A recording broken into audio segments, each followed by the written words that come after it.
Hello, Sergio. Hello, Lilou. How are you? Good, very good. I'm excited that we finally are speaking and finally together. Thanks to Joanna.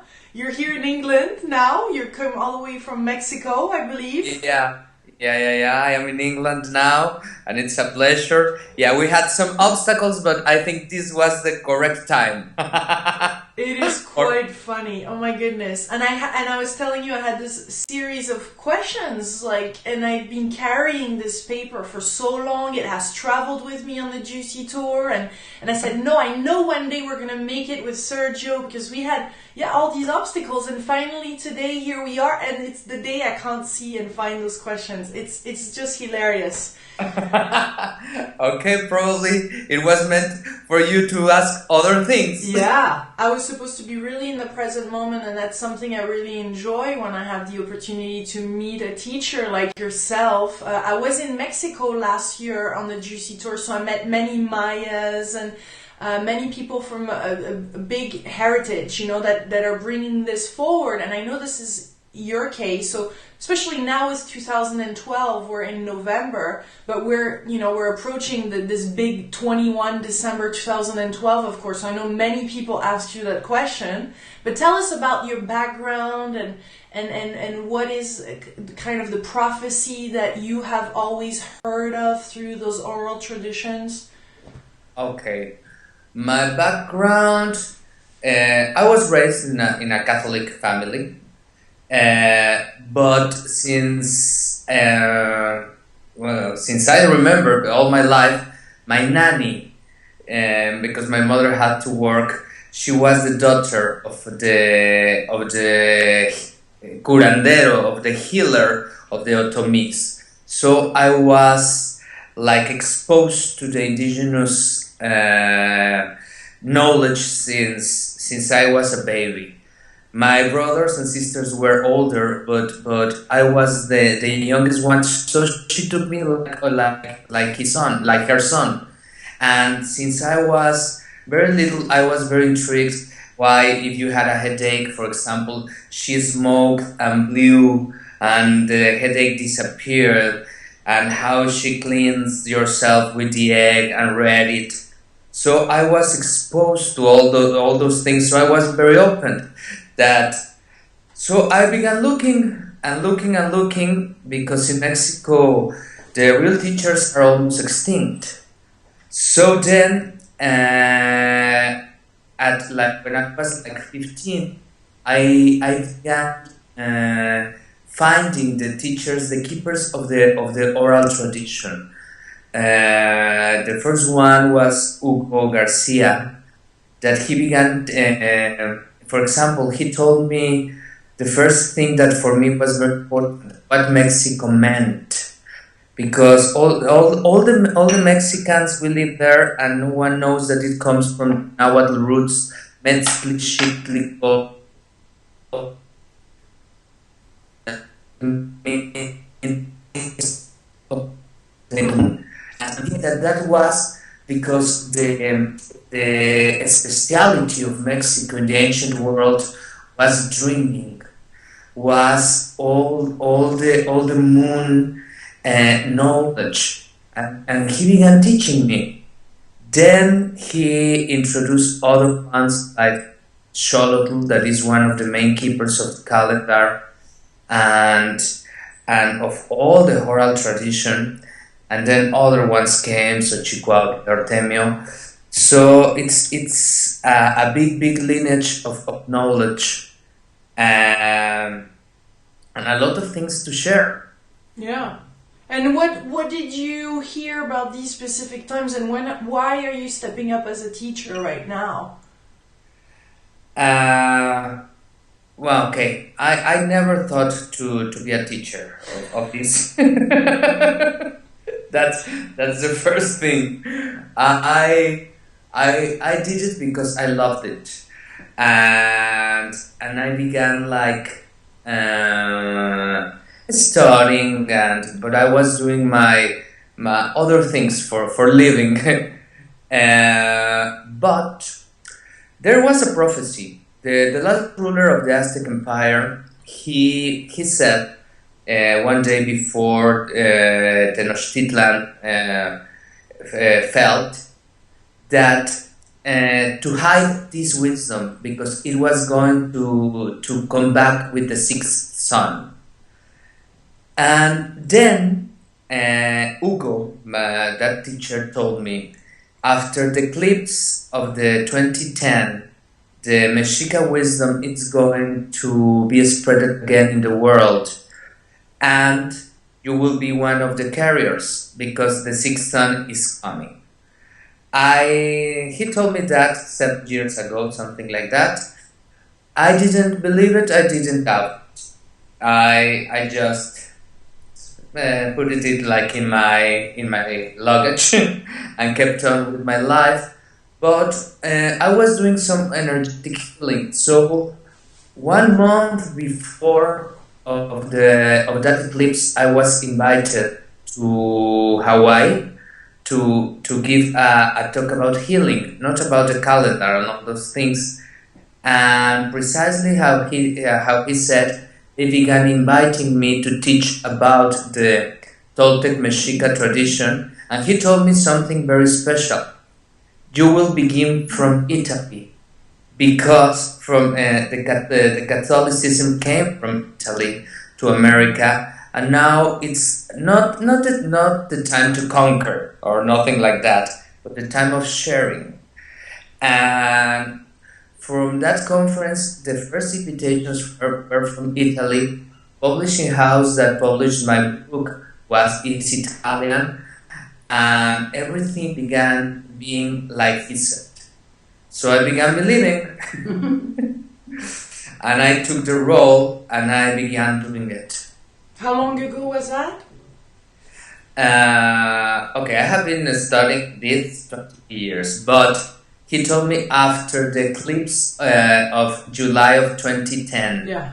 So it's 2 years ago that I have been traveling around the world teaching this. Yeah. And so what is at the core? Tell us what is at the core of that teaching that you want to transmit to Europeans and even Americans, global citizens? Okay. First is the calendar. In the calendar we have, it's a little bit because I am talking not about the Mayan tradition, I am talking about the Toltec Mexica tradition, that we have a lot of similarities but a lot of differences also. So in the calendar, for everyone, if they look for it in internet, and they will see that at the end it has like 2 snakes that finish in a human face. Those a snake with human face means for us Quetzalcoatl is the effort that comes to get born from the wisdom of the serpent to become an enlightened being. Mm-hmm. And it's also the long count. The long count is 26,500 years.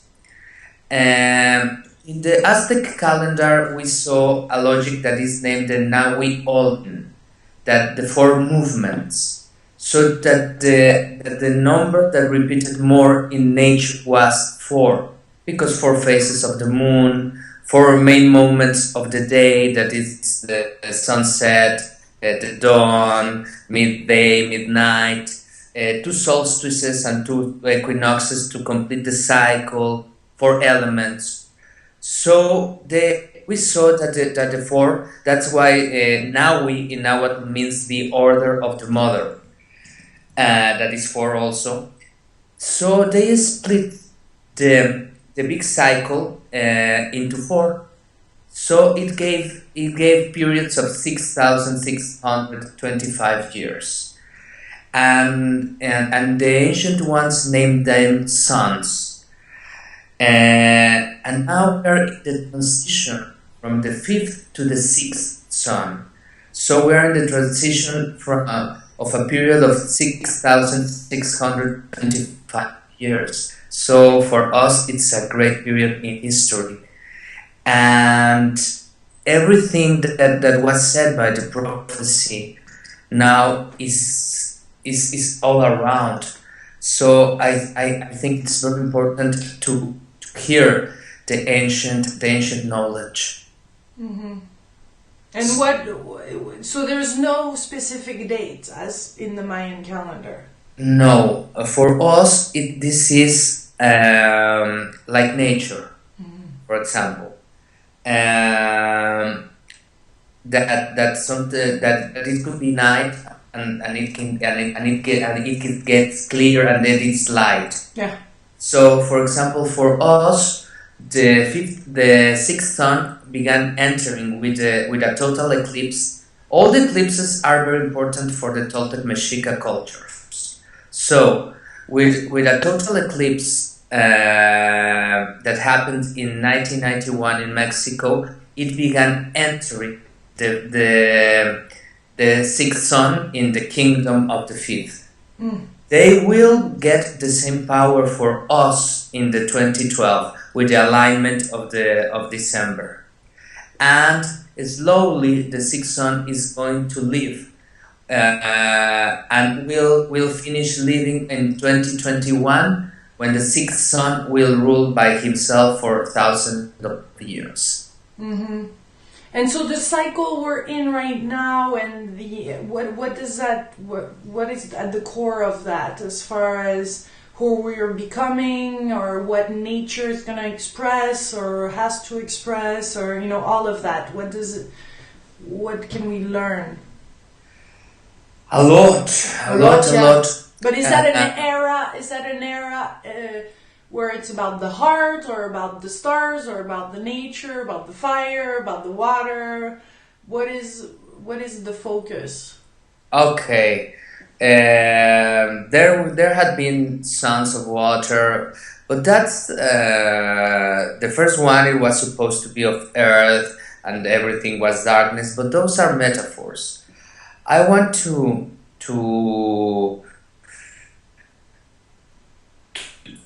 get into the exact Nahuatl Chronicle. The Nahuatl Chronicle says this: the fifth son that is named Tecpatl. Tecpatl in Nahuatl means like the knife of justice. Will end with earthquakes. There will be a lot of suffering, and everyone will die. That is not literal. That is a metaphor of what is happening. Of course, I have been giving these conferences, and now everyone that saw me 2 years ago or 3 now is telling me, of course it's true, because it's everywhere is shaking, the earth is shaking everywhere more and more and more. But also what it means, because in the center of the calendar there are some 2 claws, the claws of the ego. Those means the destruction of the ancient order of a sun for the order of the next sun. So that's the most important thing that is happening. That's why a lot of religious, economical, political systems are shaking completely, because we are entering in the new order. But what is important to know is the alternance. For us, in the tradition, we have 2 main parts, like humans: tonal, nahual.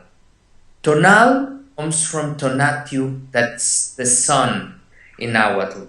So your tonal is who you are awake, the one that you pretend to know.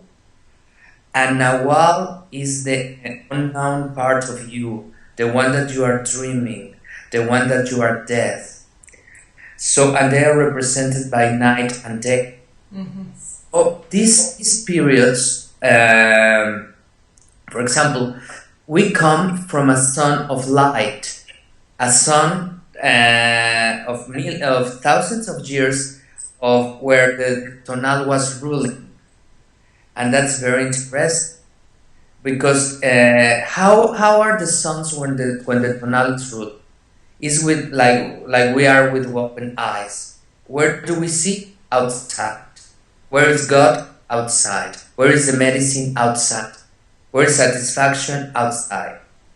So now we are in the big transition, for the son of darkness. That doesn't mean wrong. It's like closing eyes. So where do you go? To your inside. And in your inside is your cave. That it could be very for us the word like for unconscious was the cave, and we have a complete system of describing it, from how is the destructive cave and how to transform it to a constructive cave, and then the control of your dreams. For the tradition, the dreams have 4 times the power of the awake. And we are creating through the dreams. So to become an Nahual is to enter in the control of your dreams and stop living the dream of others. Mm-hmm. So it's a huge change. And where is going to get God? Again, inside. Where is going to be the satisfaction? Inside. And from there, you will begin creating. And so it's a huge change for humankind. I don't believe in the cataclysm of that's apparently some people believe it to happen.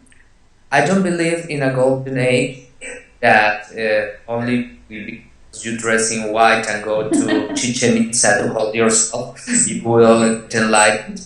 I believe in personal decision, in what you do, the effort of transforming yourself. It's an effort. It takes a commitment, doesn't it? Yeah, a lot of discipline, but a lot. For example, all of us that we are in this kind of training, every day you plant dreams. Every day you try to be lucid in your dreams, because now is the son of darkness. Every day you cancel the dreams that you don't like and that are creating suffering, and you are looking for the ones that you planted, the things that you are creating. So it's to get discipline the day and discipline in the night. Mm-hmm. And okay, so that I have lots of questions just from right there. How do you actually get to control or be awakened in the sleep state? Because a lot of people say we go out of our bodies and a lot of things happen. Some mediums even tell to some people that, you are very active at night, but we don't recall any of those things that apparently we do or happen. How can we actually really consciously be part of those? Okay. I have told you about Tonal Nahual, the 2 main divisions. For us, in the tradition, the Tonal and the Nahual are energetic bodies. So the Tonal, while you are awake, is surrounding your head, and the Nahual is surrounding the navel, but they are separated. When you fall asleep, they just change positions, and the Nahual goes surrounding the head and the Tonal surrounding the navel. That's why you enter in a complete different state of perception, and you go to other place. But like they are separated, totally split, you don't get a lot of consciousness of what the other one does. So the main part of the training is how to make them stay together. So there are certain positions. For example, if you have been in Mexico, you told me probably you have seen the chacmol, that there are lots around Mexico that are these ones that are like over in the top of a lot of pyramids that are laid down with a bowl of water or a plate, and they are like turning in to a side. That was the main position for sleeping. But it went because part of the training was with the obsidian mirror. We learn, and we still do it. That's some of the things that I teach. How to disappear your image, because for us, the tonal is only a reflection. So how to disappear your image in the obsidian mirror, and then how to transform your image in an animal, or however, in the shape that you want to enter into the dream. That's why you were breathing from one side to the other, then you disappear, you change shape, and then you came out from that mirror to the world of the dreams in other shape. And then you were saying yourself, I am a warrior of the dreams. I will stay lucid and conscious and in this shape, and I will find the dreams that I planted. So that's a way of falling asleep, joining them. But it's a complete training. Yeah. And then is of course drawing them or write them, canceling the ones that you don't want. Yeah. And that's sleeping, but that's the other path is ensoñación, that is sleeping while awake. So there are certain kind of breathings that are so powerful that you enter like in an altered state of perception if you were sleeping.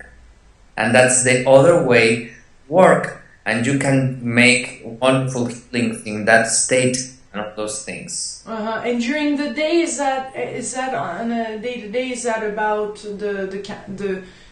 our thoughts and visualizing and catching those thoughts and canceling those, or does it go much deeper than that?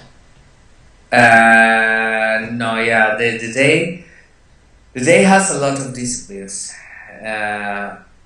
There are disciplines that are common, like the warrior dance, that it's a kind of that tai chi, but that goes like.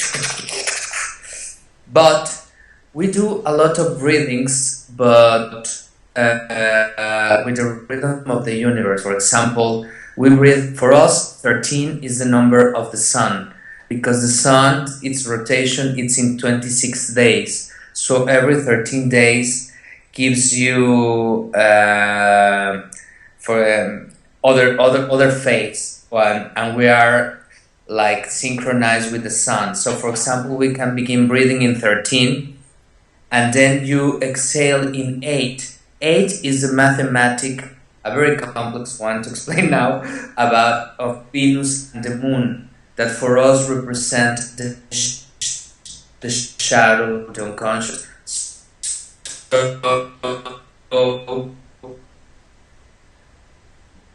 There are exercises things can do in the breathing, exhaling 8, and going through cycles. One, setting intentions, clearing the ancestors, healing with the power of your own blood. There are many rituals, dancing, temazcal, that is kind of sweating lodge. But all this happens during a retreat? The work in the cave, in the mountain.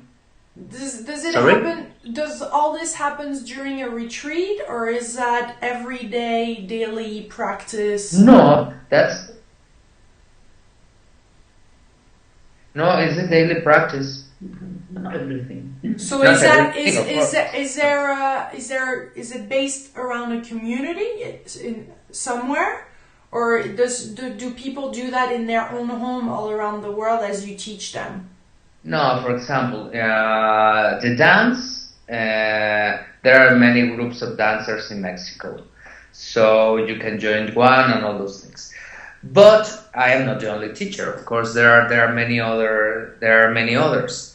So the disciplines could be done by yourself. For example, all the training of the dream is by yourself.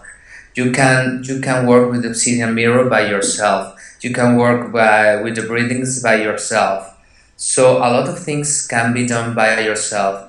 The exchange with with the sun, with the moon, a lot of techniques that we do. But but when you do it with people, it's beautiful. It's magic. Mm-hmm. And how many people would you say are practicing these? Oh God, there's a lot of people. For example, if I have been giving workshops like many years. Yeah. The people that have gone to my workshops are 50,000. But practicing, I don't know, from 50,000, probably 2,000. I don't have any idea. I don't have any idea because for us there are four main forces. One is the dream, that is the black Tezcatlipoca. Then it comes the order, that is the red. But the third one is the blue, that is the discipline of the spiritual warrior. So a lot of people begin and has a lot of enthusiasm and all those things, but the blue Tezcatlipoca betrays them after some time, and they stop. Yeah. So I don't have any idea, but yeah. No, it's interesting to hear because there's so many different type of teachings and teachers that we're all kind of lost in the middle of all this, what to follow, what to do, what to practice, and as you say, it's more and more inside of us and connecting inside, which seems on one end something that we can all do pretty naturally, and then we hear all those techniques and we're like, okay, now there's this and this and this and this and this to add. Is that going to really allow me to go any deeper than I can do myself on my own, seeing it and working on that? So I think that's a general question of a lot of people out there these days too, because we hear a lot of things, especially around Mexico and the Mexican traditions and all of it, and Indian and, you name it, European or... So it's a lot. yeah, it's a lot. I don't believe in complete changes based only in good intentions. I believe in disciplines that have been proved. We were in a big conference now in London about dreaming, and they were asking to the people of the Buddhist lineages and to me, what do you think about the lineages? For me, the lineages are everything because are teachings that have been proved. For example, I come from a lineage that is named told that has been 1,462 years from master to student, that from the first time is being opened, and these things are proved. The people that is following the teachings is really transformed, but really from healings that are impossible for science and other things to inner transformations that they cannot believe. Mm-hmm. So it has been so experienced, but it's not easy. Mm-hmm. Because for us the black Tezcatlipoca that is our inside, it has, like I told you, the first part is the destructive shadow, the destructive unconscious. That, for example, for us, we have inside something that is named the Yao, the enemy, your own enemy, that puts you in bad relationships,